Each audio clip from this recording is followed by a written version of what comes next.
Good evening, everybody, and welcome to the Second Tier Candidates Forum that we're holding tonight in actually Bedford, New Hampshire at the Country Inns and Suites here. I'm here with Jon Adams. Both of us are candidates for President of the United States, second tier Democratic candidates. Although all the other Democratic candidates were invited to be here tonight, it's just Jon and myself who are appearing here. And we're going to try to treat this kind of as a candidates forum tonight, a little more informal than an actual debate, but we're going to try to share back and forth with some dialogue about what we stand for in our campaigns, and also how we feel like we might differ from some of the top tier candidates and how we think the presidency should be run, if we should be elected. We have proposals that are quite different in some respects, and we would like to share those with you tonight. I'm going to turn it over to Jon for an introduction, and it will be more informal tonight. I think both of us, Jon sitting here next to me, we have bottles of water. We're kind of sitting around with everybody watching and just kind of making this a really informal event. So please sit back, enjoy your time day after. Happy New Year to all of you, and enjoy the evening. And we're glad you're here. Jon? Yeah, Lloyd, thanks for that introduction. That's absolutely correct. One small clarification. We did narrow the invitation to candidates that actually had a website and had fundraising capabilities on the website and had some issues on the website. So it was a pretty low standard, but if someone didn't have a website, we didn't ask them if they wanted to come. But 5, 6 candidates were invited. We're the only ones. We're here in New Hampshire.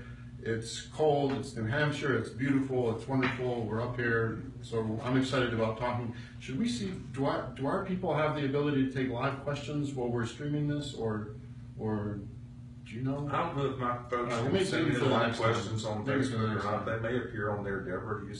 You might see those coming up live. If there's any questions that anyone has out there that they'd like to send in, feel free to send those in, and we will try to address those. We have tried to cover some of the major topics tonight that I think everyone has interest in, and some that we heard the other candidates ask at the Democratic debates.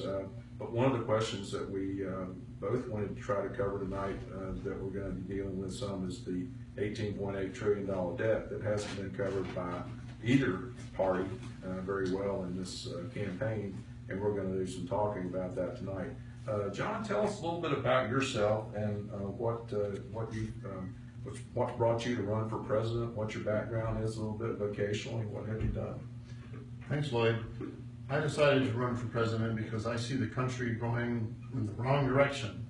I just feel that we're getting away from core American values, and we need to respect each other a little bit more. I mean, I see a lot of strife in the country. I see, as you were starting to mention, the national debt is getting really high. I just feel that we're getting away from core values: freedom, independence, hard work, respect for each other. It notes on my website, a democracy is not an anarchy, and I think that's an important point. We have to respect each other, and we need someone who has vision for the future, a young candidate who's going to be the candidate of tomorrow. So that's why I'm running. I have a lot more to say about each of the various issues, but Lloyd, maybe you want to start talking about your debt plan? That was the first question we wanted to throw out. Just before I get to that, I want to tell you a little bit about my background, and that is that I've practiced law for 40 years. My wife, who's taking this live on Facebook with me tonight, she practices there with me as a paralegal in the office with me. We have done family law for 40 years. We represent a lot of middle class and poor families. We know what it's like to be poor. Both of us were raised in poor backgrounds growing up, and we've had that experience all of our childhood. And so we were able to get the education, have the educational opportunities back when America was number 1, not number 17 in education in the world.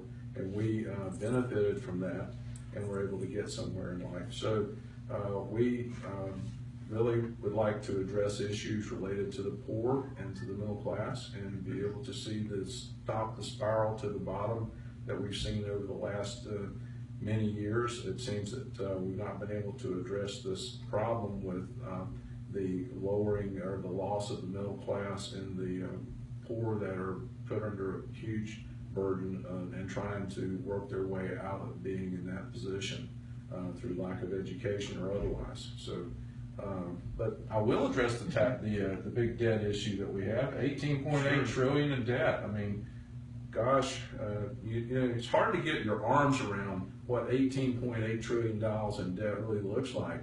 And when you try to do the math on it, it's a huge amount of money. I think if we stop borrowing today and we started trying to pay off the debt at $1 million a day, it would take like 50,000 years to pay off the debt, John. That's a huge amount of time just to try to turn that around. And it doesn't appear that we're interested at all in this country in trying to stop that bleeding because we continue to borrow at the rate of $500 million a day to try to run the government. And at some point, the borrowing is going to have to stop, and we're going to have to cut spending to the point and raise revenues to the point that we get a balanced budget and create a surplus again. And here we are with a lot of issues that we're facing with a growing, aging population. We're facing issues abroad with the possibility of another war with ISIS and the potentials and problems that brings. Just how are we going to address all of that with this huge debt? And I frankly think that the reason that we've not really addressed ISIS so far with the government is because they know that our debt standing in the world is in such a bad position at this point. $18.8 trillion in debt, and that debt has actually gone up. Since I declared as a candidate on April 15th, that debt has gone up by $500 billion. That's almost $500 billion just in the last seven or eight months, John. That's just a huge amount of money. How are we going to turn that around? We're going to be talking about that tonight. Absolutely. Well, I agree with the idea of fiscal responsibility. And let me take a moment to finish introducing myself before I get to the debt issue. I'm definitely going to get to that. I was a college philosophy professor. I was assistant attorney general in the Southwest, so I have experience being a prosecutor, defending the public values, making sure that what people need to have happen happens for them, making government work for people instead of, you know, I mean, right now we've got this campaign with all these people fighting. So I'm really glad that we're going to be talking about the issues because, you know, no one's talking about the issues. Everybody's fighting with each other. A little more about my background. I am distantly related to President Jon Adams. Some people find that to be kind of interesting. I'm directly descended from the great-great-grandfather of the first President Adams. So it's a little interesting historical fact. You can see on my website, I've got the New Hampshire state slogan, "Live Free or Die," by General John Stark, July 31st, 1809, at the top of my website. I think that's important. I think New Hampshire's values are important to the rest of the country, and that New Hampshire should really take a lead in focusing on some of the other candidates, some of the other issues. In terms of the debt, I don't think it's as much of a problem as Lloyd does, because as a percentage of our GDP, it's actually not that great. But I do agree that, you know, we spent a lot of money on the Iraq war. We didn't have to spend that. That was a war of choice, and it was based on false information that was provided to President Bush at the time. So that was a real problem. That was a real waste of money. And then, of course, we were really forced to spend a lot of the money that we spent stopping us from getting into a Great Depression in 2008. Now, I certainly admire the president. He deserves tons and tons of credit, President Obama. He deserves all the credit in the world for stopping the country and the world from sliding into a Great Depression. So that's my answer on the debt question. I'll get to other issues a little bit later, but I do think Obama has been a little bit soft on ISIS, and he could do more. But we were going to move on to the next question. I believe we were going to discuss English and whether English should be the #1 language in America or people should be required to learn it. Well, yeah, we'll get back to the debt issue as well in shortly when I talk about taxes and that sort of thing. English is a very important part of our language, and I don't think necessarily that English has to be learned by everyone in order to become a citizen necessarily, but I think they need to have some ability to converse in English to become a citizen if we're talking about immigration. It's very important that people be able to converse in English and understand the English language. If they're told by the police officer, you know, raise your hands, put your hands behind your back or whatever. You've got to be able to deal with some of the things that come up. So that's going to be something that we really need to address. Is at least have people who, when they become citizens, be at least conversant in English. As far as making them pass some sort of English literacy test to become a citizen, that I believe might be going a little bit far. But at least have some ability to converse and understand our traffic signs and our traffic laws before becoming an English, before becoming a citizen. That's kind of my views on the English language issue. John, what about you? Well, Lloyd, I really don't agree with that. I think it's rather un-American to try to force people to learn a particular language. But right now, de facto, we have English as sort of an unofficial requirement because people do have to understand traffic signs, they have to understand written instructions, various other things. So I just don't think it's an area where the government should get involved, passing any sort of regulations saying you have to learn English, you have to do this, you have to speak English or Spanish. I mean, if you take the Constitution and you translate it into Spanish or French, it's still the Constitution. So I just don't agree that government should get involved at all with trying to force people to speak English. Well, I think that, though, if they're becoming U.S. citizens, at least maybe the language of America has pretty much been English. It's been not necessarily declared the official language, but for purposes of making your way around America, certainly you're not going to be able to translate every traffic sign and every stop sign and have every police officer conversing in every different language, and a lot of them will not know what languages necessarily that a person might be when they're attempting to arrest them. So at least having some sort of universal conversance in the languages of English, in the English language, I think would be helpful. Well, I understand your position. My position is different, which is that English is already an international business language.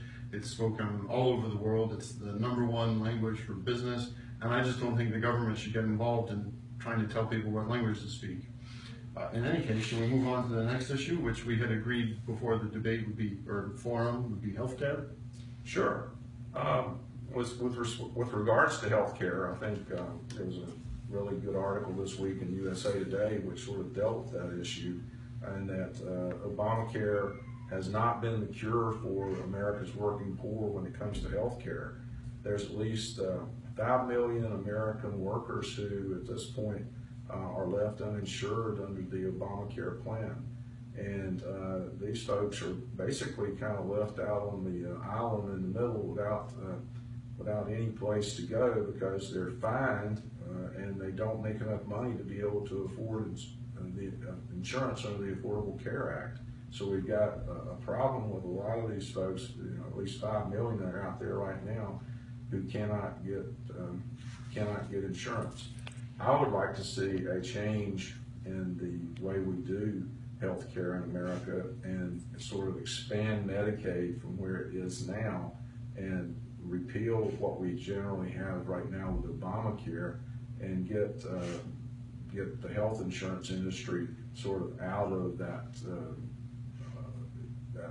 putting us where we are in terms of our health care in America, or being in control of it, monopolizing it. I would like to see us expand Medicaid and go a little bit more to a first-party payor type situation. How about you? I have a different position on healthcare. I'm concerned about moving toward socialism. I know Bernie Sanders is a big fan of socialism, but that just won't work in America. For example, Bernie Sanders is trying to insist that we raise the minimum wage to $15 everywhere in the country, then we become socialist. Well, that just won't work. If you try to socialize the entire country and have everybody earn the same amount, everybody will make minimum wage. But it's not going to be $15 an hour, it's going to be $2 or $3 an hour.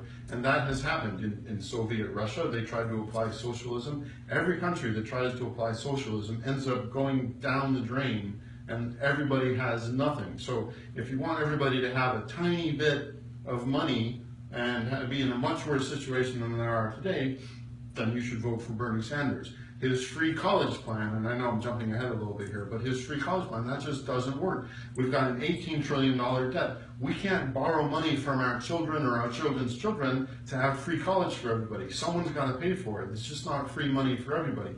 In terms of healthcare, I don't agree that we should socialize healthcare. I don't agree that we should have free healthcare for everybody. I think we should see how Obamacare works. As far as I can tell, some of it's working, and then it's got some things that are still not, quite the way people had hoped they would be. For example, I was told that I would be able to keep my health insurance if I liked it. Well, every year for the past few years, since Obamacare has been in effect, I've lost my health insurance. I had to go find new health insurance. I'm an independent businessman, but I wasn't able to keep my health insurance. So even though that happened, I still want to see, how's it working? Because there are plans out there that are very reasonable, and I want to see, how it's working. And should people pay a little more on their taxes if they don't get health insurance under the current plan? We'll talk more later about taxes. I don't want to raise taxes at all, but in terms of healthcare, I think we need to give Obamacare a chance, see how it's working. I don't even like the name Obamacare because I feel like that was made up by someone that doesn't like it, but I think we should see how it works, give it a chance, but do not try to make this country socialist. I mean, look at the New Hampshire state motto, live free or die. When John Stark wrote that on July 31st, 1809, he wasn't sitting there thinking, oh, wow, we're going to sit around, we're going to let the NSA take all of our freedoms, and we're going to socialize healthcare, and everybody's going to make a tiny bit of money. Everyone's going to live in a studio apartment with 3 generations. No, that's not live free or die. That's socialism. That's Bernie Sanders. Well, I think you're right to a certain extent, but where we are right now in America is we're already, when it comes to healthcare, a socialist country. We spend $1.39 trillion a year on healthcare in America. We look at Medicaid, Medicare, Obamacare. We got all of these different healthcare plans and systems that are out there and are already working for us. The Obamacare is the one that seems to be causing the most trouble in that it's forced a number of people to be laid off from work, have reduced hours down to less than 30 hours a week so they don't apply, but yet they're still expected to be able to afford and buy insurance. There's where the real pinch comes in for me. We've got to stop that, we've got to change that, and we've got to fix Obamacare. So it can be done, and it can be done, I think, through an expansion of Medicaid. I would not go to the extent of covering as many things as are being covered now under Obamacare. I would probably cover major illnesses and that sort of thing, but would have a little bit less coverage in terms of some of the other things. So we would have to, work out the details of that kind of plan. When it comes to Deborah's put up a little thing, somebody was asking about vaccines. Is that what they wanted to know? What are your thoughts on vaccines? Okay. Well, there are some laws that are out there about whether or not vaccines should be, I think some folks take the religious view that there should not be vaccinations. I know in North Carolina we have a law that says if your religious views are opposed to vaccinations, then your children are not required to have vaccinations. I think as an overall health issue, we need to rely on science and where we can have vaccinations that inoculate against major illnesses, and then those need to be done. But what about you, John? Well, Lloyd, I think everybody should be vaccinated, beginning of the story, end of story. The only reason anyone is even asking about vaccines right now is because some quack whose entire body of work has been shown to be incorrect as far as it relates to vaccines causing autism or other diseases. There's some quack out of England that published a research paper. He falsified his research. It wasn't correct at all. It was totally false. He claimed that vaccines cause autism and other problems, and now there's a small percentage of people that still believe it. That science has been completely debunked. It's completely false. Everybody should get vaccinated because it's really not fair to, get measles and have the healthcare system have to pay for it, or transmit it to someone that for some medical reason wasn't able to get a vaccine. So everybody should get vaccinated, beginning and end of story. But my last comment about healthcare is that one thing that I see that is a little bit broken is right now And I think this is right, but the government forces hospitals and emergency rooms. I was just chatting with a doctor in New Jersey. We were talking about this issue. Her name is Donna. We were chatting about this. Patients have to be taken care of. If they go to the emergency room, you cannot turn a patient away. And then the patients, sometimes they're homeless, they end up just staying in the hospital, and the hospital can't discharge them. So you have patients that are taking $1,000 or $2,000 a day in medical value and hospital time and doctor time. Just they're homeless, they're living in the hospital. So we need to focus on that issue. We need to address that a little more. And if the government is going to force hospitals, as I think they should, to take care of people that are in dire need, either the government should pay for it or there should be a reasonable plan to move these homeless people into shelters and not have people, draining resources from the rest of us, because everyone else ends up paying for that. So we have to do something about that. Here's another question that is sent in. Would you force the states to expand Medicaid? If not, what are your plans on getting people who cannot afford insurance? And there are states not expanding Medicaid. What would you do to get everyone on insurance? Well, here again is the problem with the oversight about Obamacare. 20 states right now, controlled by governors, the Republican governors, Republican legislatures, have not expanded Medicaid to cover the bottom end of those who Obamacare expected to be covered. We've got to get state governments on board with the federal government in making decisions about how we deal with Obamacare. And my view would be that we require an expansion of Medicaid and help the states expand Medicaid and make that mandatory across all 50 states. And we're going to have to do that in order to make this uniform. And we've also got to go to cost containment policies when it comes to medical care. I was looking back at some of my doctor bills when I was a kid, going to the doctor when I was in my 10, 12, 15 years old. You could go to your family doctor and you could get a checkup for $5 or $6. Today you go in to get a checkup, it's $275. I mean, it's just a huge amount of money that it takes today for medical care. And so we're going to have to deal with that if we're going to, and eventually everything's tied together. So you have to have an integrative approach. We're talking about trade policy in America. We're talking about tax structure in America. You have to have policies that deal with all these things to bring jobs back so people can afford insurance. Until then, though, we're going to have socialism to help take care of the people, if you will, on the bottom end of the spectrum until we can get jobs back where insurance can become affordable again for people. And that's where the real rub comes in, because right now we got over 5 million people who are out there who are required to have insurance that can't afford it, and all their hours have been cut back, and so we're just stuck. And the new thing is January 1st, the requirements have gone from 100 employees to 50 employees. So the employers with just 50 employees or more all have to have mandatory health insurance. So we've seen that change. That's the new figure that's coming up in January. So you're going to see probably a drop in the. You're probably going to see a new rise in the unemployment rate in January as a result of that, or at least a number of reduction of hours in employees because of that change that comes into Obamacare January 1st, 2016.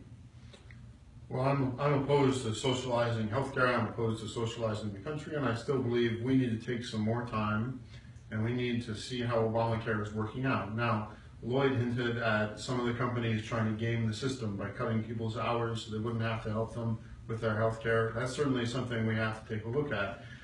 But Obamacare is a really good attempt at making sure people get health care. Now, right now, the problem is all these people that don't have health care, they can't afford it.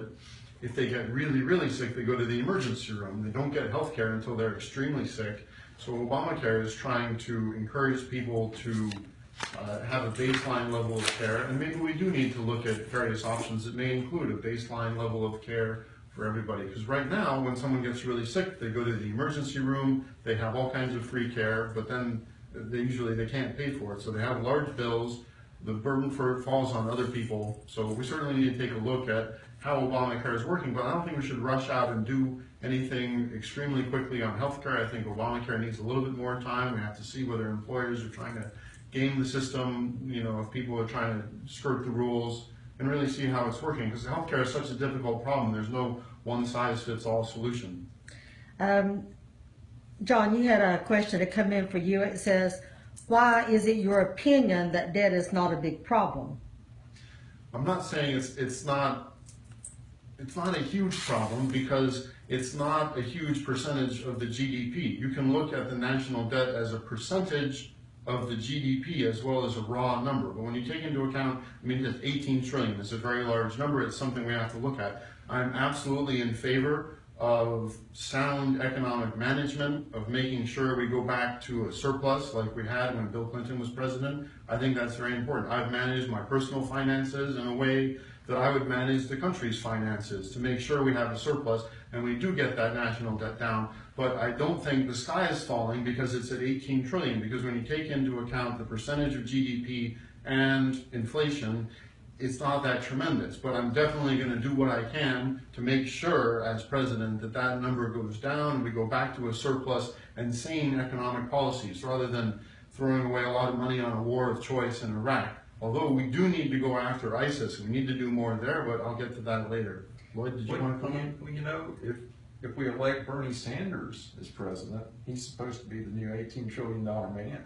So we may add, that may be $36 trillion by the end of Bernie Sanders' 4 or 8 year term, and then we are in trouble. Would you agree? Bernie's going to wreck the entire country. If Bernie is elected and his policies are implemented and we have socialism in this country, yeah, we'll have free college, but the economy will get wrecked, and it's not everybody gets $15 an hour. If we impose socialism on this country and we elect Bernie Sanders and his policies become the policy across this country, you just eliminate jobs, and at the end of the day, everybody will make minimum wage, but minimum wage will be $2 an hour, and you'll have a small group of rich people. You essentially will turn the United States of America into Soviet Russia. We have a question from someone. They want to know what your thoughts are on the Social Security system. How would you handle Social Security, and what would you do to make it better? Let me take that first. Social Security is something that people have paid into all these years, and they are entitled to that amount of money. It's not a program like some other program like welfare payments or Medicare payments or that sort of thing. They paid into this system all along. Actually, they pay into Medicare too.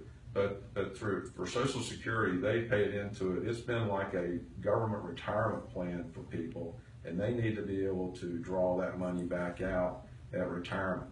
Now, the way the government is set up right now with the disability and government Social Security disability insurance, it's set to expire. The benefits are come October of this year. So there's actually, before the election, going to have to be steps taken to deal with the default that's getting ready to happen in Social Security disability insurance payments. We need to have the Congress step up, expand those payments and make those payments better for people. Social Security disability insurance payments are too low as it is now. We've got to make sure those are met and have those funded. On the other hand, we also need to talk about how we deal with Social Security disability in terms of how the people qualify for that. We're still using standards for Social Security disability that we used back in the days when this was an industrial country rather than a service-oriented country. So we really need to talk about what people, the qualifications for being on Social Security disability, as to whether they are being met under an industrial standard versus under a service-oriented standard. On the second part of the issue, Social Security, to solve the Social Security problem in America, I would reduce the Social Security tax that we have now, 12.4% to 5%, and I would take the $118,500 cap off of Social Security and tax the millionaires, billionaires, and gazillionaires at 5%, just like we tax everybody else. A lot of people don't know this because a lot of people don't make over $118,500 a year. But if you make above $118,500 a year, you don't get taxed for Social Security on any amount above that amount. And I think that is unfair. I think that needs to be changed, and I think we need to fix that. And if I'm elected president, I will see that is one of the top priorities when I become president, is that we deal with taking that cap off. I know Bernie Sanders has talked about taking the cap off, but he's never said anything about reducing the tax. what I would do is reduce the tax. If we reduce that tax from 12.4% to 5%, we're gonna help all the poor and middle class people actually get a pay increase immediately. And at the same time, the 12.4% tax that we have now, if that stayed on there, I think that would just be an egregiously high tax for the poor and middle income to have to pay. So that's how I deal with Social Security. It will generate enough revenue. Once the billionaires, gazillionaires start paying their 5% into the system, it will fix Social Security for decades to come. John, do you have a, yeah. Yeah, I think that we absolutely have to preserve Social Security. People paid into it, and it shouldn't be taken away, because if you put your money into the bank, I mean, it's like putting your money into the bank and then having the bank say, well, we're going to take your money away. That may happen in some failed states in distant parts of the world, but that shouldn't happen in America. The government made a promise to keep Social Security there. It should keep that promise. Now, I do not subscribe to this sort of, I'm going to call it boogeyman mentality, which is the sky is falling, the whole budget is falling apart, because the Social Security, like the fund itself, is technically kind of empty because it gets funded every year or every few years in the budget. And so I don't subscribe to this whole the sky is falling, but we absolutely have to protect Social Security and make sure that any budget that's passed, any budget that I sign as president and do not veto, will include Social Security benefits for everybody. So as president, I will veto any law that does not preserve the Social Security payments that people have earned and that they are entitled to. Now, I'm glad to know that you've made enough money that you recognize about the Social Security cap, and I actually agree with you. Maybe it doesn't make sense to phase out the Social Security tax when you get to a certain amount of income, because that's sort of, that's the opposite of a progressive tax, and the idea in this country of fairness, because look, if you get really rich in this country and really successful, it's hard work, but it's also a bit of luck. So if you have someone like Warren Buffett saying, well, let's tax all the rich people and let's raise taxes a lot, well, that's fine, but Warren Buffett of 1980 is not Warren Buffett of 2015. If you imposed Warren Buffett's tax plan back in 1980, I don't think Warren Buffett in 1980 would support it, one, and I don't think Warren Buffett will be where he is today as one of the richest people in the world. So the country's got to be a place. America has always been a place where people can get ahead with hard work. So you can't go penalizing the millionaires and the billionaires, but we have to preserve Social Security. And if that means phasing out the cap on Social Security, maybe we take a look at that. But we have to be very careful, because I don't agree with Lloyd that we should foist a lot of the tax burden on the rich people. There has to be a balance that accounts for fairness, that accounts for the fact that in America you can work hard and get ahead, but it also takes a little bit of luck, and you also need a little bit of help. This country should be a place where everybody can get ahead, where everybody has opportunities. My student loan plan is to cut interest rates for student loans in half, cut them by 50% across the board. We can do that. We can't give free college to everybody and become a nation of Bernie Sanders socialists. That's not going to work. It's going to ruin the economy. It's going to ruin the country. And I'm sorry to be dramatic, Lloyd, but I really think that. Well, let's get dramatic a little bit, if you like. I don't feel sorry. I don't know what that I don't means. feel sorry one bit for Warren Buffett. Warren Buffett lost $7.8 billion this year in the stock market. Yeah, but what's his net worth? He's still got There you 40 go. billion. Exactly, 50 exactly. billion? And Warren Buffett would be the first to tell you that probably the rich people should be taxed a little more than they are now. So, Not Warren Buffett in 1980, though, and he wouldn't be where he is now. He said it not too long ago. But in any way, for me, 5% for a rich man is the same as 5% for a poor man. It shouldn't apply just for poor people, that they have to pay 12.4% up to $118,500. And then after that point, you don't pay any Social Security tax at all. And I just say that needs to be fixed. When I become president, I will fix that. That will change. We will get more money, more revenue coming in. We will use some of that revenue that's coming in to fix Social Security. We'll expand Social Security benefits. Benefits for Social Security now are atrociously low. My mother paid in, she's 90 years old now, she paid in for Social Security her entire work lifetime.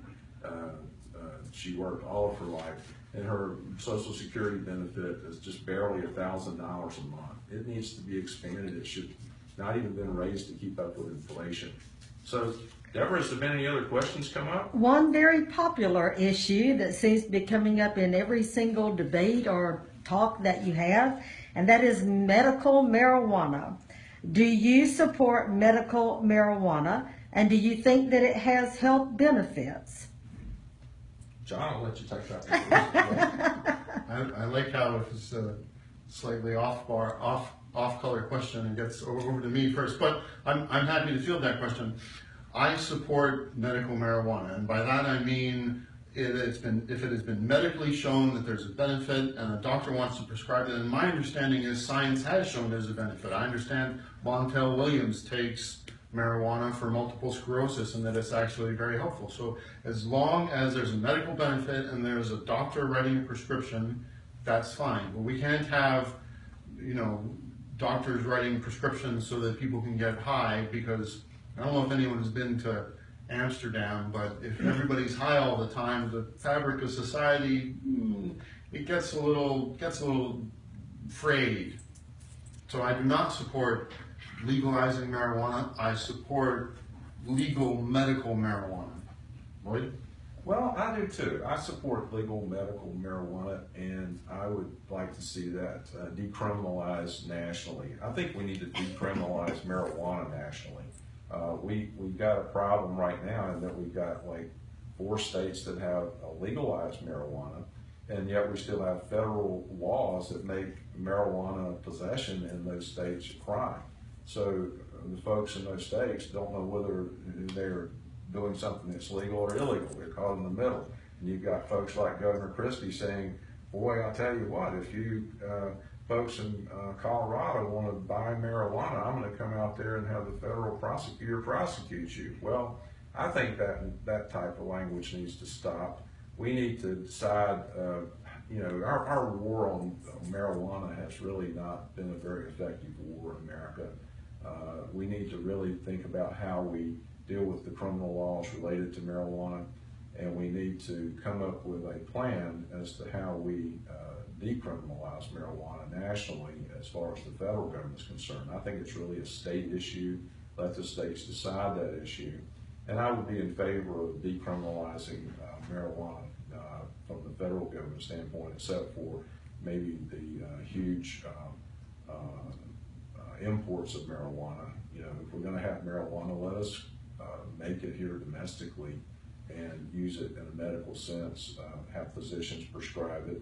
And if we get to a point where we can actually control the amount of THC and so forth in marijuana and have it regulated to the point that people could buy it, and I don't really see a reason to have federal criminal laws related to marijuana. Now, on a state basis, there might need to be criminal laws related to marijuana, because we still don't have a good way of testing for THC and knowing how much is in each marijuana cigarette. So, and we also have the problem of black market marijuana still is proliferating out there like crazy. So we're going to have to deal with how we tax and how we handle sales tax and all of marijuana. So if we do legalize marijuana nationally, what we're going to end up with is a lot of people who still deal with black market marijuana, and so we're going to basically be turning a lot of that people from being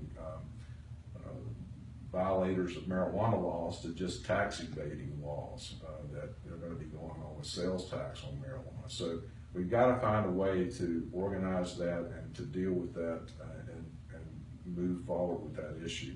But I would have no problem with medical marijuana at this point. I think it could be done easily. Well, Lloyd, I've never even smoked marijuana, and I don't know when getting a high on marijuana or maybe other things became a requirement for holding high office in this country. Now, maybe people are going to think I'm a little nerdy, but I've never smoked marijuana. I never saw the need. I've been happy with my life. I never saw the need to go out and get high, so maybe that makes me a little nerdy, but I don't think it should be a requirement to hold high office in this country that you got high on marijuana. I don't see the appeal. I don't see the thrill. I just don't think it's necessary. Well, if we're confession time, I did smoke a few joints of marijuana back in my young days. Well, you may go farther than me then. Yeah, I know a little bit about marijuana. I experimented with it in my 20s and early 30s. Haven't had any marijuana since in my early 30s. I'm 65 now. Can't really say that the marijuana has hurt me. Maybe that's why I'm doing a poor job in tonight's debate. I don't know. Maybe it had an effect. But I don't beat yourself up. But should we take a break? Your wife's hand seems to be getting. Well, she's kind of holding switching around a it. bit. She's trying to hold it. I'm She's- fine. You have she's doing a another great question, job. though. All right. What are your thoughts on gun control? That's a good one. Go ahead. I'll do it. But no, I'm a Second Amendment supporter. I believe in the Second Amendment. I don't think we need to really change the laws related to gun control in America. I've made that very clear on my website over and over again on my Facebook page. And I think that Hillary Clinton is going to, as soon as she can, gather up your guns and take them away from you. And Bernie Sanders is kind of seems like to be moving on board with that, and so is Martin O'Malley. So I don't think there's any Democrat in the race other than myself that I'm aware of who has been a big Second Amendment supporter. So I'm probably the best Second Amendment supporter that you have out there as a presidential candidate on the Democratic side. I believe Jim Webb was a pretty big fan of not having any gun control. Now, I support very limited gun control in a very specific manner. Now, I do agree that the Second Amendment applies to everybody, and we have the right to bear arms. There is a well-established body of law relating to taking away freedom, to taking away money, where the government fines you. There's a very well-established body of law for taking away rights. So if you want to take away the right to a gun and you're the government, I think you should have to go to court and prove that the person is either a felon or insane or a tremendous threat to society, and there should be a very high bar. And I'll go further than that. I think that we shouldn't target people who can have guns, where everybody should have to have a background check. I should think we should target people who can't have guns. So I think we should, this proposal's on my website, adamsforpresident.com. I think people should have a little red mark in the corner of their driver's license if their right to a gun has been taken away. And you can cover up your name and address and just show your driver's license with your picture if you want to buy a gun. And if you don't have a red mark, you're in the clear. Because the real concern is that the government knows who you are and starts deciding, well, this person can have a gun, that person can't. And there's a very well-established body of law about taking away rights. And we should apply that and have very limited gun control. This is not a slippery slope. I understand some people are worried that it's a slippery slope and you take away a little bit, you're going to take away a lot tomorrow. No, you apply the existing body of law for taking away property, taking away freedom by sending people to jail, taking away money by fining people, and say you have to prove beyond a reasonable doubt that someone is a felon or that they're insane, because we do have to do something that makes sense so that we cut down on all of these tragedies that we've been having. Sandy Hook Elementary School a few years ago, the most recent shooting in San Bernardino. If we had my plan, which preserves everybody's right in America to have a gun, how many of those tragedies would have been prevented? A lot of them would have been prevented. Well, I don't know how many would have been prevented. I know with Sandy Hook, the mother there of the son, I think, had bought the gun for him and give it to him as a present, as I recall. I don't know why your plan would necessarily keep that from happening. Well, I didn't say only that one. If you take all the incidents, I think at least 50% would be prevented under this plan, and it would preserve everyone's gun rights. But we differ on that. I think that we're probably closer than you think. I see no problem with reasonable background checks for people who want to buy a gun. You just change your position over to mine, Lloyd? No, I'm just saying that I don't have any problem with reasonable background checks. That's what the law is now. I think they do background checks in North Carolina when you want to buy a gun, or if you want to have an open carry permit, you have to have a reasonable background check. So you don't have any guns yourself? No, I don't have a gun myself. You know, but Me neither. so anyway, What would you do to help the veterans? I'll be glad to take that question. There's a huge problem in America today dealing with veterans, and that is that a lot of them don't have homes. A lot of them do not have good medical care and available medical care.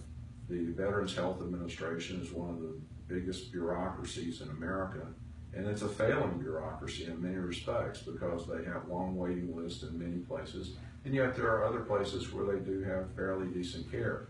My approach to them would be to bring them within the Medicaid expansion I was talking about. Give every veteran a Medicare card that they can get health care anywhere in the nation. That would include mental health care that they need for many of the issues that they've suffered from.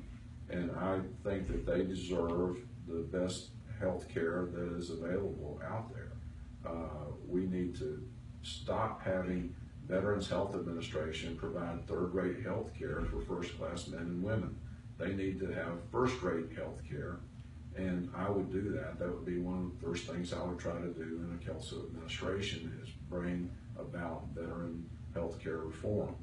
And one of the ways that we can help pay for that is that the Veterans Health Administration, we have over 5,100 doctors right now working within the Veterans Health Administration, and a huge number of hospitals in America that are devoted solely to veterans' health issues. Yet we have a shrinking veteran population.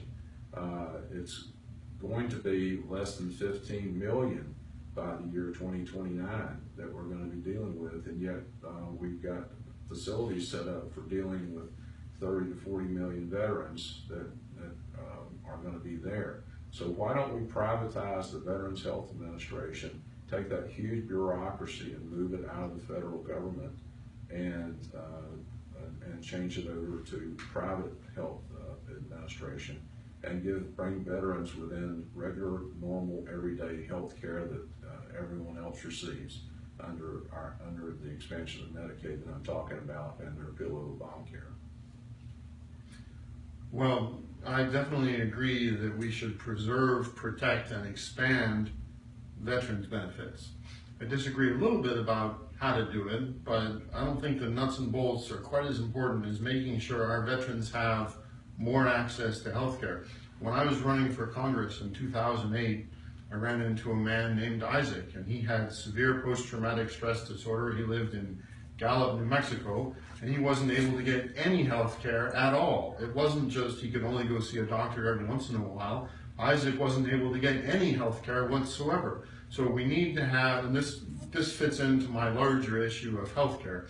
I think it's atrocious that we have an $18 trillion debt, and a large part of that was spent on the Iraq war, which was a war of choice.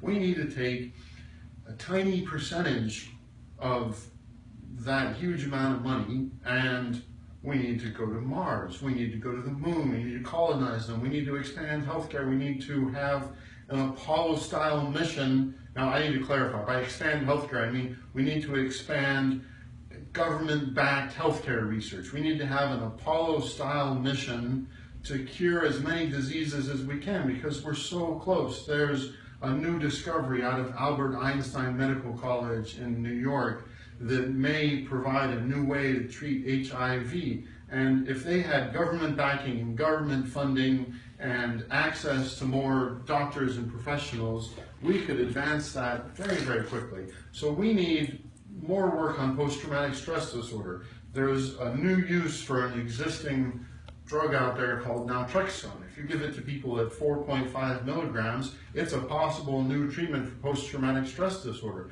But doctors can't get the funding they need, medical colleges can't get the funding they need to run the studies, to get the medication, and to try out new medications, try out new tactics, do the medical research. So I would go farther than just saying we have to make sure that our veterans who have served honorably, many of them suffer with post-traumatic stress, we have to make sure they're protected, that they have access to healthcare, that healthcare is protected forever, that they can always get the healthcare they need. Not like Isaac over in Gallup, who can't even get a little bit of healthcare for his distress from post-traumatic stress that he got, protecting our country and protecting our values, protecting our right to be free. You know, I don't agree with colonizing Mars or the moon, but you know, 75% of health veterans already get care outside of the Veterans Health Administration system. So why not make that 100%? Just bring them within the normal healthcare system that we already have set up in America, privatize these hospitals. I think we would save a huge amount of money. We're talking billions and billions of dollars a year that we spend through the Veterans Health Administration to keep up these facilities. And we have much better care outside of these facilities, and that's why 75% of veterans already seek care outside the facilities. Can we talk about our tax plans? Well, we have another question that has come in. I'd like to respond real quick Yeah, to okay. the Okay. Mars and the Moon thing. I do think we need to colonize Mars and the Moon, and we can manage the budget in a way I mean, that's just a tiny portion of our budget, and think of the new technologies we will develop that will help us so much here on Earth, the people we will employ. I think it's a fantastic idea, and it'll give our children something to look forward to. More children will go into math, science, and, I'm sorry, Marco Rubio, philosophy. Well, my kids stay far enough away already, so Mars and the Moon would be a little far for me. Go ahead, Deborah. We have another question. This is to each of the candidates. What, in your view, is the greatest issue we face as a nation, and what obstacles do you think we may face in the near future? That sounds kind of like an ISIS question, but Well, you directed it out, so I think you took the last one Go ahead. first. I'll be happy to take Sure. this one. Well, I do think it's ISIS, and it's good, Deborah, that you should mention that, and thanks for being here, by the way. I think ISIS is the greatest threat facing the country. You've got ISIS attacking France, you've got ISIS attacking San Bernardino, and our president hasn't done enough. I think this is on my website also. I think it's a problem that the president was given the Nobel Peace Prize. And I think every time I give President Obama lots and lots and lots of credit. He saved us from a depression. He fixed the economy. He deserves lots of credit for everything that he's done. He's been a great president, but unfortunately, he's been a little bit of a pansy when it comes to ISIS. And I say that knowing what it entails. He deserves all the respect in the world for what he's done, but I think in the back of his mind, he thinks, well, I got the Nobel Peace Prize, I'm the president that ends wars, not the one that starts wars. Do I really want to do anything about that? Foreign policy is a big issue for me. My problem with the way this administration has handled foreign policy is that we seem to be prioritizing the citizens of Libya and the citizens of Syria over our own national security. Because we didn't go into Libya, I agree that we should have, but we did not go into Libya until Muammar Gaddafi said, I'm going to start going door to door killing people that opposed me. He shouldn't have done that, and we should have gone into Libya. But why was that the turning point instead of our national security? And why is deposing Assad in Syria our #1 goal? That's something that's an internal political issue for Syria. Why are we not allying ourselves with Russia and other countries in the world and going after ISIS and destroying them? Or why don't we carve up the land that ISIS currently holds and divide it between Russia, Iraq, Syria? Even the Iranians can have some of it. That's how much of a threat ISIS is to our existence, to our well-being. I also would like to applaud the president. I've been pushing for more special forces to combat Middle East extremism since I ran for Congress in 2007 and 2008. And just a few weeks ago, the president finally authorized more special forces to fight ISIS. It's a step in the right direction, but we need to do more. And we need to stop, Russia today is not the Soviet Union. They are not threatening to spread communism throughout the world. Russia is a democratic oligarchy right now. They're not some huge threat to the world. ISIS is a threat to the world. So we shouldn't be getting involved so much in internal political struggles in various countries. We got to focus on our national security, and if that means allying ourselves with Russia until we destroy ISIS and then working out our other squabbles later, let's do it. Let's prioritize the security of the United States of America over everything else. Well, I disagree with you a bit on it. I think that ISIS is a problem that needs to be dealt with, and I have a plan for dealing with ISIS, and I'll try to get into that shortly. I don't agree with Bernie Sanders that climate control is the #1 problem in America that we need to deal with. And I don't necessarily agree that the debt is the hugest problem in America to deal with, although the debt is a huge problem. I think that the greatest problem in America today deals with the issue of the poor and middle class and the spiraling down of the middle class and poor, and how we reverse that trend. We've got to completely revamp our tax system in America to help prevent that from happening. So how do we help the poor and the middle class? How do we deal with the housing problems? How do we deal with the feeding and clothing and educating of our young people and our children? 75% of women of color who have children, those children are in single parent households. And that's a sad statistic for America. We've got to do better in how we help educate our children. We've got to deal with the issue that we've got children who are, preschool, who are just being like stuck in daycares. They do not get, their mothers or single fathers are working. They do not have an intact family. Nobody is reading to this child. No one is teaching this child. This child is coming into first grade with having been exposed to less than 1 million words in their lifetime. And then we wonder why they fail and why they're suspended from school, why schools fail. We've got to deal with these issues of young people who are failing in school and having problems. One of the major reasons that major corporations are stopping coming to America at this point is the failure of our education system. They cannot find trained kids who are coming out of school and are available to work. That's one of the big problems. The corporate tax issue is another problem that's keeping them away, but our industrial issues, we've got to deal with the young people, the problems with young people, the drug issues with young people, the number of births that occur in America that are coming to single parents, and the lack of having a two-parent household to raise children in, where children are being given the time and the attention that they need in terms of being exposed. In an intact household, the difference is like the difference of less than 1 million words versus 30 million words they're exposed to by the time they're 5 or 6 years old. So we wonder why these kids don't make it in school, why they're suspended, and then we wonder why society, we have such over 2 million people in prison today in America. This is what we need to be dealing with, and this is the issue that I think is the #1 issue in America today. Well, it seems like we've segued into the environment also. Should we touch on the environment before we? Sure.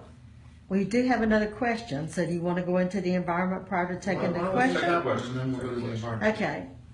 This lady says, between access to affordable health care, gainful employment, cost-effective education, housing, veterans affairs, gun control, LGBT rights, and substantial racial tensions in the country seems to be on the cusp of an ideological civil war.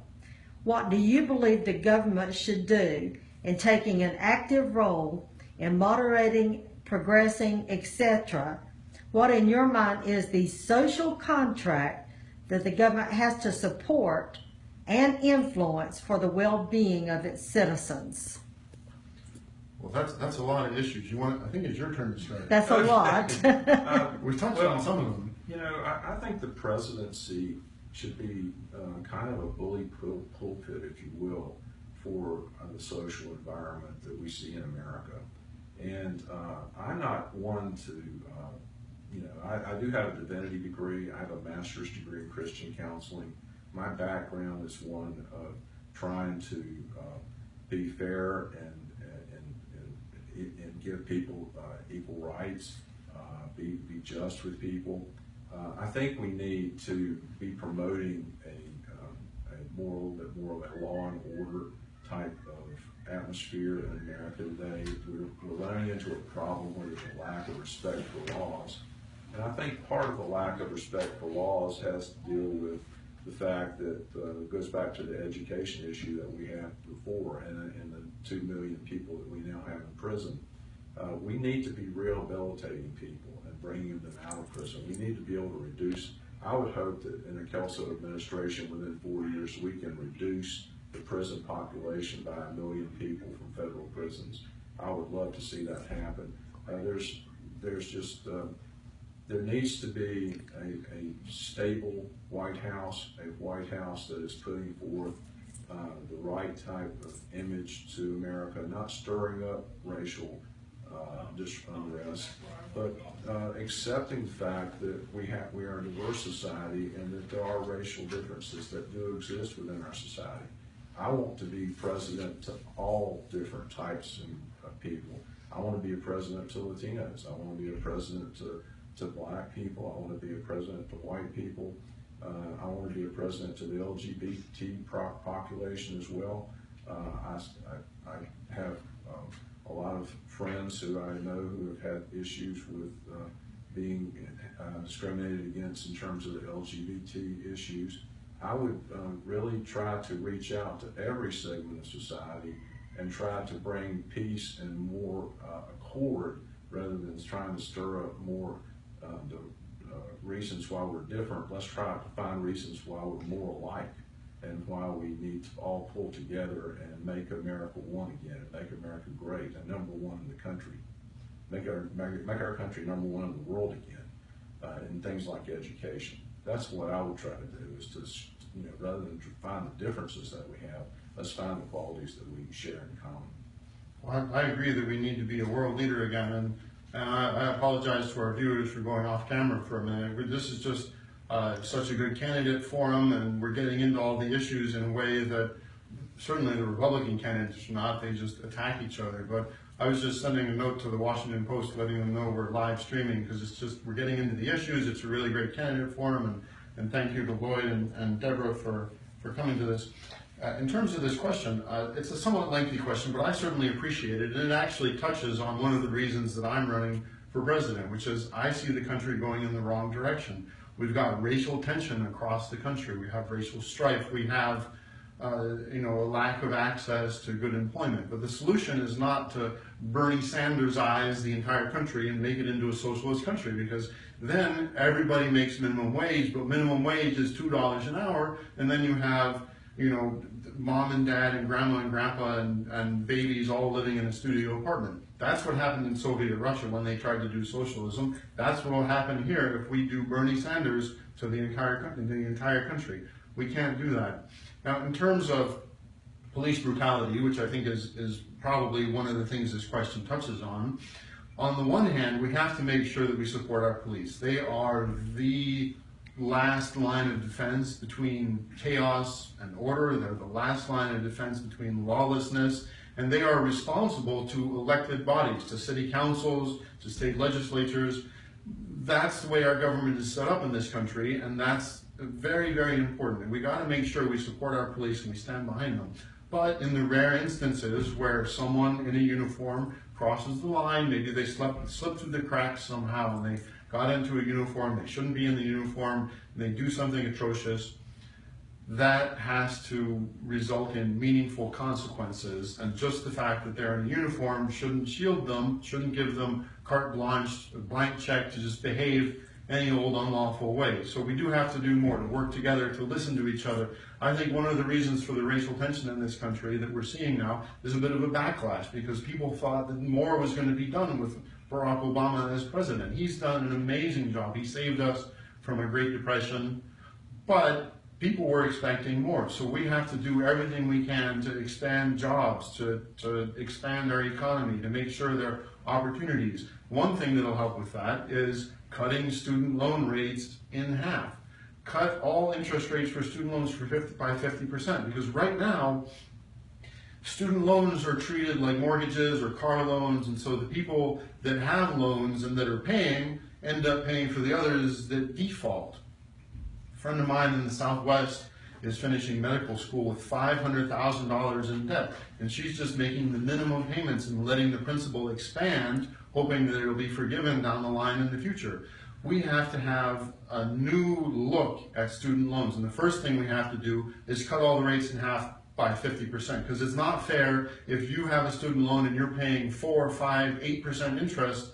Well, the banks are paying 1/4% interest. Why should the big banks get 1/4% on their loans from the government, and someone that needs it for their education, get ahead, to make a life for their family, to give themselves a future in this country, they've got to pay 8% because they're paying for Joe Blow down the street who defaulted on his student loans or didn't want to pay? We should make it focused on the individual and cut those rates in half. Now, in terms of LGBTQ rights, I have supported those longer than any other candidate who's running for president. All the way back in 2002, 2003, I wrote an Attorney General opinion. There was a group of 60,000 people in the southwestern United States.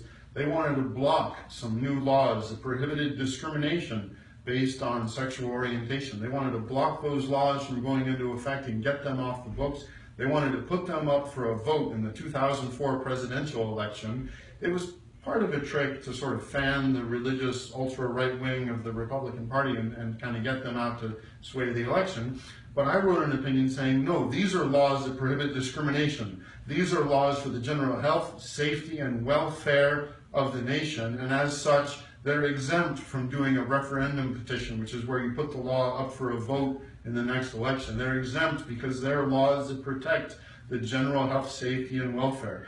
They're just like laws that prohibit discrimination based on race, discrimination based on gender, discrimination based on national origin. So I think that this country should be an accepting, welcoming country. I've been supporting LGBTQ rights for 12, 13, 14 years, for longer than anyone else, and I have an established record of doing that.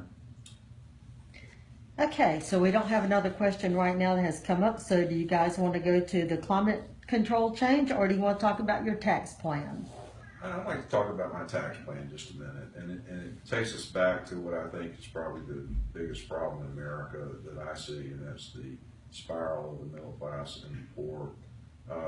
We've got a huge problem in America that, I see men and women who work for minimum wage come in to see me almost a daily basis in my law office. These are folks who are having to pay child support. These are folks who are being considered for issues related to alimony. We have to prepare affidavits for these people. And we see when we prepare these affidavits that they are paying taxes on minimum wage jobs and federal taxes at that, Social Security taxes and all of that. So there's a problem, I see it in America, that there's no way that anyone who is working at a minimum wage job can ever work their way out of that situation and get to a point where they need to be in America. We need to stop taxing people who make less than $36,000 a year. And that's my threshold, is at the $36,000 level. If they make $36,000, then apply a 1% federal tax, $37,000 a 2% federal tax, up to $50,000, which would be my 15% flat tax. We would go a 15% flat tax at $50,000 and above. We would get rid of, in my opinion, all of the deductions that we have now and all of the credits. The only credit that I would want to see would be only deduction would be like for ordinary necessary business expenses that you would have in running a business. But as far as tax credits, I would make one exception, and that would be tax credits for people who are paying student loans. I would like to see our country go to, again, investing in making low-interest student loans available. I think we've cut those back, particularly for poor people, over the last 7 years under President Obama. They've been cut. Pell Grants have been cut. We need to stop these cutting of educational grants. We need to expand educational grants. We need to expand educational opportunities. We need to make college affordable. My answer to Bernie Sanders' plan is, if you really want to have a free college education, why shouldn't the federal government just establish a free online college that everyone could attend, that wanted to attend the college? We could make that available through online courses, and that could be done in a very inexpensive manner. I would say it would cost certainly less than $1 billion to set up an online college that could be run very efficiently and could provide free college for the entire country, accomplish Bernie Sanders' goal of a free college, and yet not be having to tax, he says, Wall Street speculators. Folks, that's a false choice.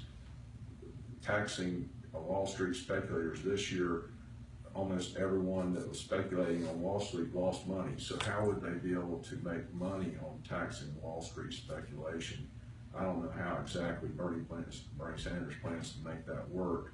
However, I think my plan that I'm talking about would work very effectively to have a government-run, federally funded, online college that everyone that wanted to get a degree could attend. And as far as if you were loaned money from the federal government through a federal loan to attend college, or if you borrowed money on your own to attend college, if you made payments on that, I would allow you a tax credit of up to $5,000 per year for up to 10 years after finishing school. This would give you an incentive that when you got the money, that you're paying it off, you pay up to $50,000 off over a period of 10 years. That would basically make your college tax-free if you wanted to take that as a tax credit against your federal taxes. So I think that would work very efficiently and would be a huge help to people who are having to deal with student loans right now. I think there's a lot of people who are dealing with student loans. It would be a huge thing if you got a $5,000 tax credit, and I would support that.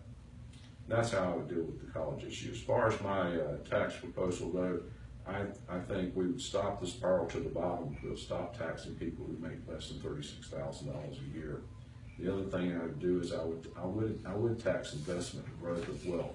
We've always had a loophole for people to grow wealth. We could get you could buy stocks. You could buy an entire portfolio. You can be a person who goes out and buys a portfolio of $1 million worth of stocks. If that stock grows to $10 million over a period of 5 years, you pay no tax on the growth of that portfolio unless you sell it. And if you die, that passes on to your children. They get a stepped up basis, and if they can sell it, and they pay no tax.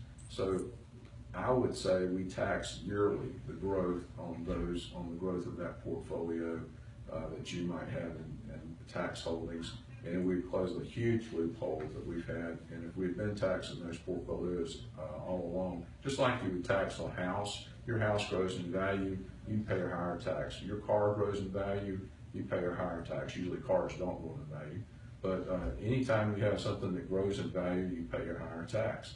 It would be the same in terms of investment. You would pay 15% federal income tax on any growth of investment that you had. Now, you could also write off any losses that you have. If you have a loss in speculating on the stock market and you lose money, you would be able to write that off as a loss against your federal tax. And I would say that would help.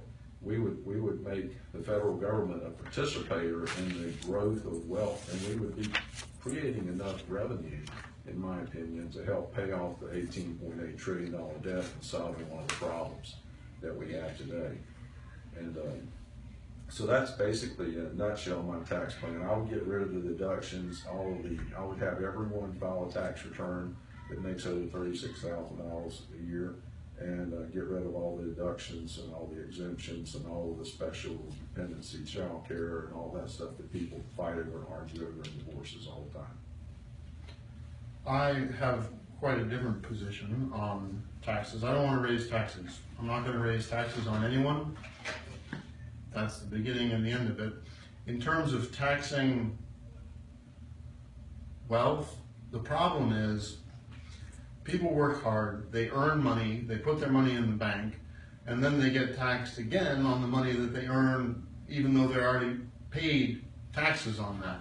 So there's got to be a compromise. And right now, we have a relatively fair compromise, which is if you hold an investment for longer than a year, you pay long-term capital gains. If you hold an investment for less than a year, it's taxed as a short-term gain. It's taxed as income.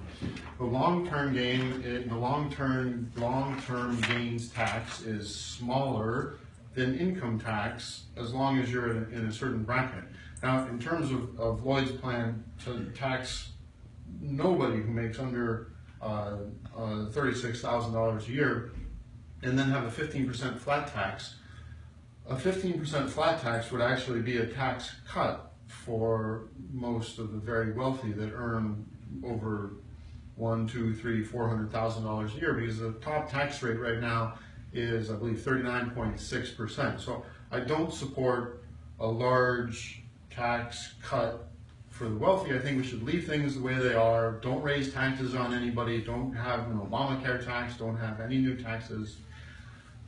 And I think we should tax gains a little bit, but we should not tax them any more than they're already taxed, because you earn your money, you put it in the bank, and then you get taxed again. So how is this fair for the people that start at the bottom and have very little money and they work their way up? Like, I almost went bankrupt at the beginning of my career, and then I worked and saved, and eventually I got to a better place.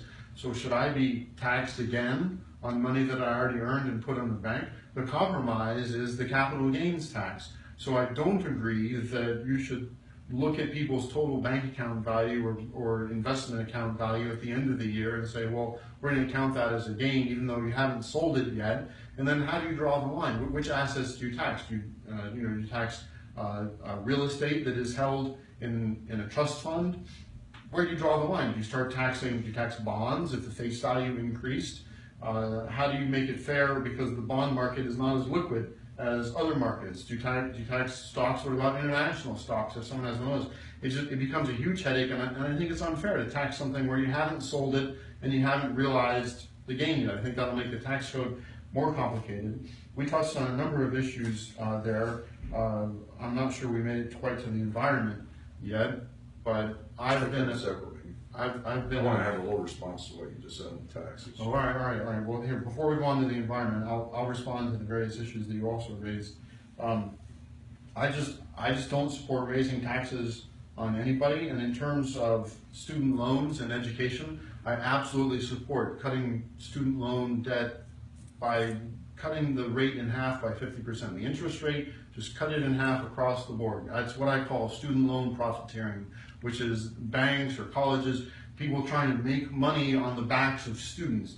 That's something that stops you from getting ahead. So if we want to talk about how do you get people out of poverty, let's cut student loan interest rates in half across the board to start with, and then let's take a look at how can we lower interest rates for students? How can we make loans more affordable? But for people where college isn't the answer, let's talk about job training. Let's make that more accessible also. Let's move forward in a way that protects the economic gains we have in place and doesn't ruin the economy, doesn't do a Bernie Sanders to the whole country where you turn it into a socialist country and then everybody's living in a studio apartment with their grandmother and everybody makes $2 an hour. Well, just one thing about the tax structure. I would not tax money held in 401ks or in qualified plans. I don't mean to say that. But as far as growth on portfolios that people hold, I think it's fair to tax those portfolios. I think it's been a big, huge loophole over the years. Everybody knows they can buy stocks, hold their stocks. 41% of the assets held, according to the IRS, 41% of the assets held by people who die consist of stock portfolios. And if we just simply close that one huge loophole for the wealthy, everyone could experience a tax cut. I think the tax, 15% flat tax is fair for the rich. I think it's fair for the poor people at $50,000 and above. If you're $50,000, you're certainly not poor, but you're close to it. And $50,000 above, I think 15% tax would be fair for everyone from that level all the way up. And so I don't see it as a huge tax cut. In fact, I think the plan I'm talking about, we could put the tax code in probably a 10-page book, the type of tax code I'm talking about. We could do away with almost 90% of the IRS if we did the tax plan that I'm talking about. What we have right now is not a plan that we have right now in America. 70 million households. That's 43% of all households in America pay no federal income tax, none whatsoever. And part of the problem we've got there is 798,000 households who pay no tax make between $100,000 and $200,000 a year. 48,000 households that pay no tax make between $200,000 and $500,000 a year. And 3,000 households that pay no tax make between $500,000 and $1 million a year, and 1,000 that pay no tax make over $1 million a year. How do they do that? They use brilliant lawyers like myself and my friend over here to figure out how to avoid taxes. and so they don't pay taxes. They are able to use CPAs and accountants and lawyers to avoid taxation. Under my tax plan, there won't be that problem anymore. Everyone that makes money over $36,000 a year will be paying their fair share of taxes. We will end this tax evasion as we know it in America that has been going on now for the last 4 or 5 decades. And if we ended that, we would be able to bring enough revenue that we would have revenues to help pay off the debt. Okay, we have time. I need to respond to that real quick. I'll be Okay. fast though. First, we do have to take a look at people that are unfairly exploiting loopholes and see whether that's really fair. We got to take a look at loopholes. In terms of the tax plan that Mr. Kelso is proposing, you can't do it because you can't have a tax cut on the poor and a tax cut on the rich. He's talking about a 15% flat rate across the board. That's a tax cut for everybody that's making a lot of money. So it's a little bit strange to me to talk about doing a tax cut for everybody Donald across Trump the says we can. world. Donald Trump says we can. Please don't cite Donald Trump for anything. It doesn't make sense to me to do a tax cut across the board and be worried about the $18 trillion deficit. You can't do both of those. We have one more question that's come in, and we're running short on time, but I think this is something that is on a lot of people's minds, and so it's probably something that you guys would want to respond to. She says, how will you deal with illegal immigrants, and should we allow more Muslims into the country? If so, how are we going to identify whether or not they are terrorists? What is your plan on this? I think it's my turn, yes? Go ahead. Well, it says on my website we should stop the war on immigrants. All this racial hate mongering that we have, this is one of the reasons I jumped into the presidential race. I am a reluctant candidate. My friends persuaded me to jump into the race. But one of the reasons that I jumped in is I see this war on immigrants. I see racial hatred. I see hate mongering. I see fear mongering. We have to stop the war on immigrants. We already have a reasonable set of procedures in place to identify who's a threat. Now, those procedures did not work in San Bernardino. People fell through the cracks. The correct procedures were not applied. We have to take a closer look at that. And maybe we do take a much more strict view of people coming from war-torn areas like Syria, where they may be mixed in with people that are trying to do us harm. But in terms of having this war on immigrants, building the Donald Trump wall, the Great Wall of Trump, maybe we can call it, across the southern border with Mexico, and having, this big, huge war on immigrants, we should stop the war on immigrants. It's a red herring. Let's focus on the economy, focus on our national security, doing things that will really help us make us more secure, like destroying ISIS. Ally ourselves with Russia and completely destroy ISIS and Al-Qaeda while we're at it. Just get rid of them. Then we don't have to have all this drama and fear-mongering and hate-mongering, because that's not what this country was founded on. It's not what this country is about, and we don't need to do it to keep ourselves safe. It's a red herring. It's a Trump herring. Well, I disagree slightly, and I think that we have a problem of law enforcement in America, and that we have not enforced the immigration laws that we have today. And I would like to see a better border patrol to control the influx of immigrants across illegally. I think that those illegal immigrants who are here need to be identified.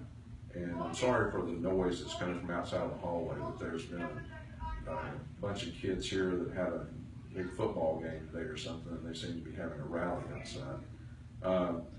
But I think we do need to have a good border patrol. We do need to have a good fence. I think a double fence would be great. I think we can increase the size of our border patrol to enforce the laws that we have already. We need to have some reporting requirement for immigrants to at least report their presence here after their visas run out. Give them a time if they want to move towards citizenship, then allow them to move towards citizenship just like any other citizen would like to move towards citizenship. And after they move towards citizenship, if they become citizens within a set time periods, then fine. I hope y'all are hearing this because I'm having trouble hearing myself with all the noise outside. But Maybe we should wrap it up. It's been about an hour anyway. Yeah. It's actually been an hour and a half. Oh, but time flies when you're having fun. on the immigrant problem, I too agree with my colleague here that hate mongering has become part of the political genre of the Republican Party. I think we need to deal with ISIS. I think I have a plan to contain ISIS and how to deal with that. I will try to do that when I become president. I think as a president, we need to be careful about giving away too much of what we plan to do. It's kind of like I'm being hired to run a football team. What am I going to do to win the game against ISIS? I'm going to run and I'm going to pass. So I'm going to do both. Whatever it's going to take to defeat ISIS, we're going to have to do. But my first attempt would be to try to contain ISIS through embargoes, through international relations with other countries, and through coalitions that we might form with other countries to try to stop ISIS. So I just wanted to throw that at the end because I don't think we really dealt with the ISIS issue. And with the immigration issue, I think that we've got to understand that as far as the influx of Muslim refugees that we have, we need to try to, the best we can, vet the people that come in to see if they are terrorists. If they're on no-fly lists, if they're on terrorist lists, then certainly they shouldn't be allowed into the country. I don't agree with the president's plan to have let go of all the people at Gitmo who we know are known terrorists and who have been turned back loose again. I don't agree with that plan necessarily, but I think that we can make a full recovery from what's going on and bring terrorism at least under greater control. It's going to be an issue that we're going to have to deal with beyond the Obama years, and probably it's going to be an issue that we're going to have to deal with for years to come. We've dealt with terrorism since the Crusades. We've dealt with terrorism all through the years, through religious differences that people have. I would hope that a Kelso presidency can help people see that their religious differences do not mean that they have to be different in humanity and have humanitarian feelings toward one another and should care about one another and should not want to kill one another.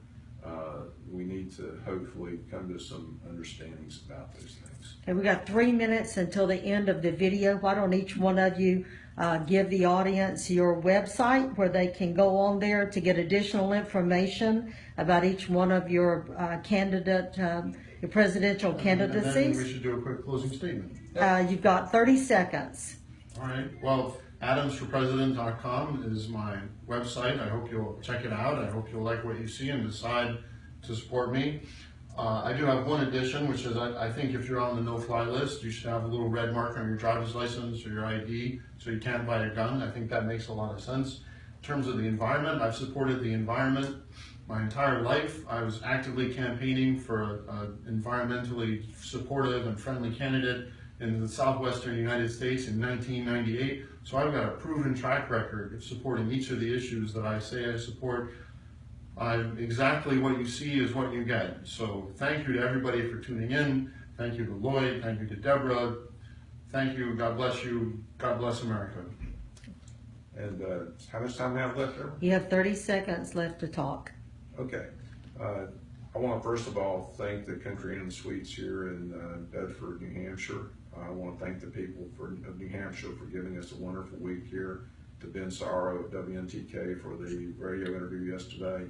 I want to ask for you to consider voting for me. I think I have a plan for America that will help to bring an end to the spiral of the middle class and poor that we know of as we know it today. It's a major change in how we see things. You can go to my website at www.LloydKelsoForPresident.com, and you can keep up with me on Facebook through Lloyd Kelso for President 2016. And I hope you'll like my page and try to follow along. And I would with that say good night, God bless, and God bless America.